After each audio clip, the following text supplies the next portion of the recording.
UNESCO produced the world's first ever global standard on AI ethics in 2021. The recommendations aim to protect human rights and promote transparency and fairness.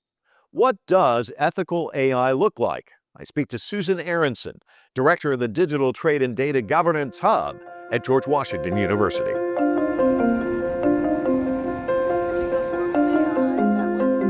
I spoke with Aaronson in our offices in Washington, D.C.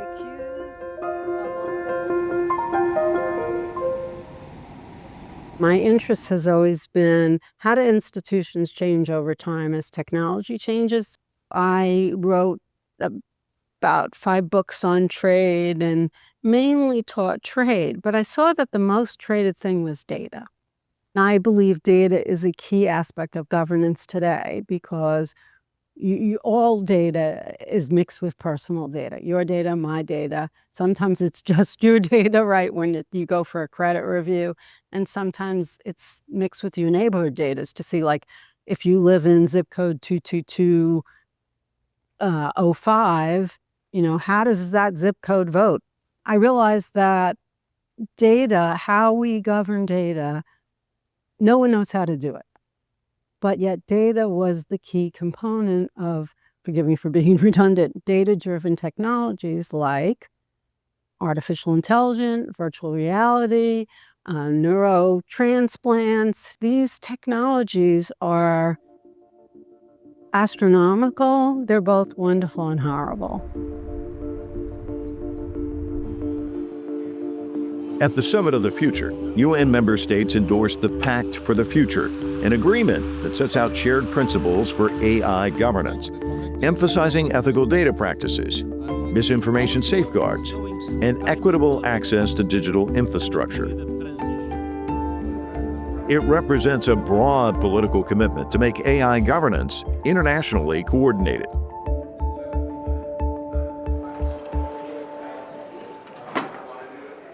If you were to do like a wish list of,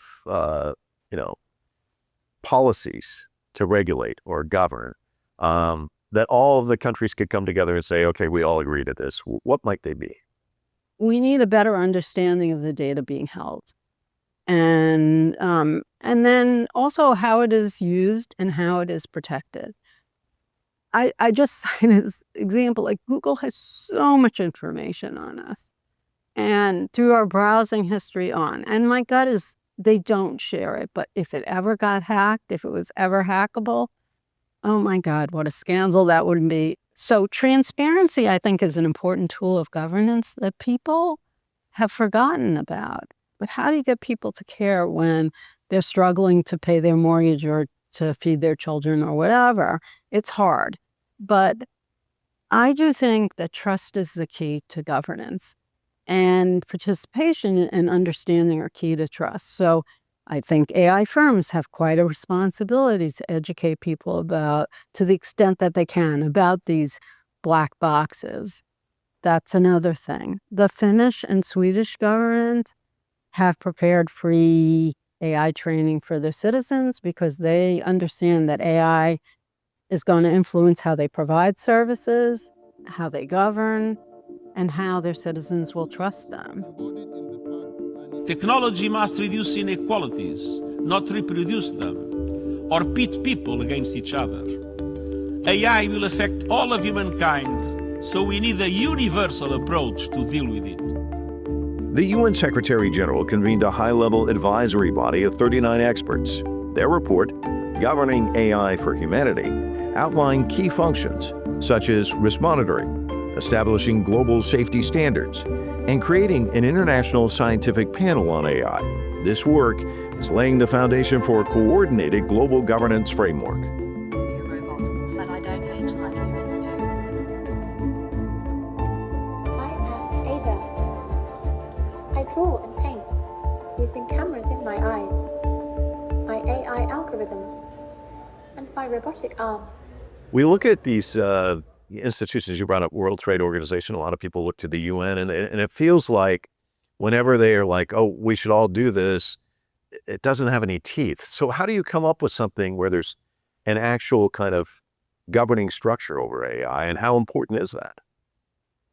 I think it is essential, but I also understand why it is so difficult. And you made an excellent point. The world doesn't see this all in the same way, and there are different norms and perspectives. It's always a balance between protecting people from harm, promoting trust, and supporting innovation. And no one knows how to achieve that balance. And that's been true for other technologies. But I would say this is very difficult. And in the United States right now, the perspective is the most important thing is to get there first with AGI and also to be the most competitive. But I fear that that is going to bite us back. The reason I fear this is the trust aspect. You cannot sell a good or service if the person doesn't trust that that good or service is reliable, will not hurt them, etc.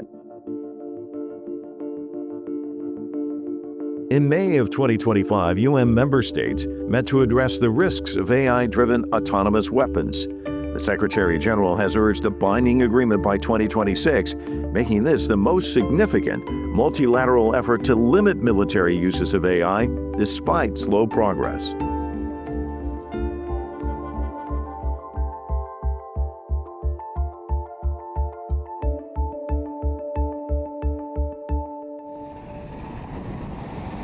Here you talked about how it can be humane and horrible. Let's talk maybe about the humane aspect. What are some of the potentials that AI presents for perhaps something like sustainable development? Well, obviously, it can make farming more efficient and textile manufacturing more efficient and many other sectors more efficient. But I think policymakers in the developing world have a tough choice in that they must figure out, should they put money into AI and educating their citizens to be able to produce AI? Should they import it? That's going to be spending an awful lot of money that could be spent on healthcare and education and other priorities. China announced it wanted to create an organization for global AI cooperation that would openly share AI with all countries, particularly developing countries in the global south. 中方愿积极分享超大规模市场机遇，持续实施面向上海合作组织大家庭的经贸合作高质量发展行动计划。中方将成立中国上海合作组织能源、绿色产业、数字经济三大合作平台，以及科技创新、高等教育、职业技术教育三大合作中心，并在未来5年同上海合作组织其他国家一道，实施新增1000万千瓦光伏和1000万千瓦风电项目。中方愿同各方共同建设好人工智能应用合作中心，共享人工智能发展红利。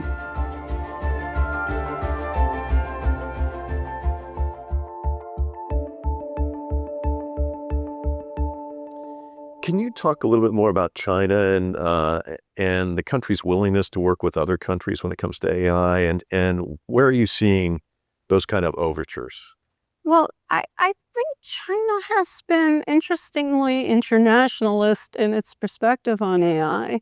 And I think part of that is China is using soft power here in a very smart way. The United States, in contrast, has lost its way on soft power. That doesn't mean that that soft power is totally lost, but I think, when China issued its plan, it talks about its responsibility, its willingness to share, the need for governance. And China's very credible on that because it was, I think, the first country to govern AI, even before the EU approved the EU AI Act. So the Chinese government issued regulations related to the use of AI, the use of personal data in AI, things like that. So China was ahead of the curve on that. Everybody pays attention to the EU because obviously we trade more AI with them. But I think there are things to learn from China, and its plan came off in many ways as much more focused on the needs of other countries. So can you talk about different approaches and implementing AI and approaches like, I'm going to use AI to advance our economy, or I'm going to use AI to do this? What are you seeing when you look at the landscape with different countries? That is such a great question, because I had to do a study recently on virtual reality, and we compared China and Singapore and Korea and the EU and the United States and Canada. Those are our case study countries. And XR is built on AI. So while I wouldn't say I know exactly what these countries are doing in the factories, I do know this, that they have made a decision that they need to invest more in technologies built on AI and obviously then in AI. And what I worry about, this is a different point from what you said, is that every nation, because AI is now essential to economic growth, so it's what economists call a general purpose technology, but it's also essential to national defense. China and the United States are moving at full steam ahead with autonomous vehicles and robots, which are, built with AI. That's how you manage their movements. So instead of warfighters being human, they may soon be bots or automatrons. This is moving ahead. So it's a dual use technology, a general purpose technology, and a public good. And what I see is the public good, which means it should be good for the world, less attention to that and more attention to, we have to invest in this because it's going to be essential to our defense and our economic growth. Thank you so much, Susan. That was fun.